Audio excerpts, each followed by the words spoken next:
কে কী করলো, কে কী বলল, সেটা বিষয় না।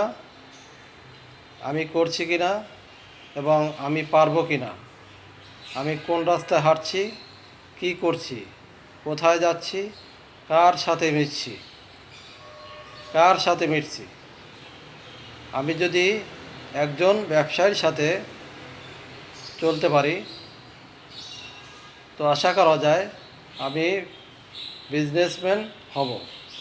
একজন, দুইজন, পাঁচজন, সাতজন, দশজন বিজনেসম্যানদের সাথে যদি নেটওয়ার্কিং রাখতে পারি, করতে পারি, তাদের থেকে মাইন্ডসেট সেট আপ করতে পারি, তাদের থেকে কিছু কিছু শিখতে পারি, তাহলে একদিন আমি বিজনেসম্যান হতে পারবো। কারণ আপনি যদি একজন চোরের সাথে চলেন, তার আচরণ, তার কথা, তার চালচলন আপনার ভিতরে আসতে থাকবে।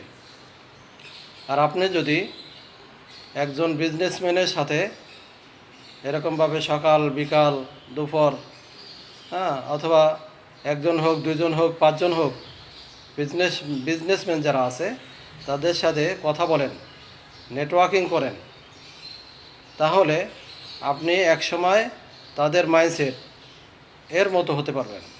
তাদের মতো কথা, তাদের মতো মাইন্ডসেট, তাদের মতো উঠা বসা, তাদের মতো বিজনেস করার কৌশল আপনি শিখে যাবেন।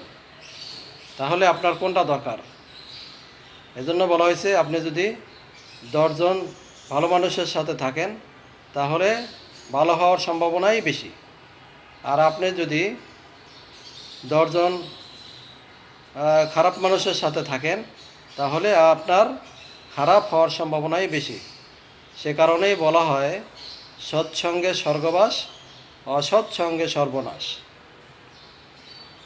এখন আপনি চিন্তা করেন যে আপনি সৎ মানুষের সাথে চলবেন, ভালো মানুষের সাথে চলবেন, নাকি যারা খারাপ, যারা খারাপের পরামর্শ দেয় তাদের সাথে চলবেন।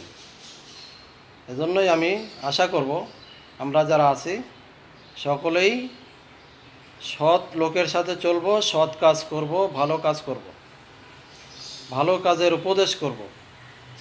আর যদি এমন হয় যে আমি ভালো কাজ করতে পারতেছি না,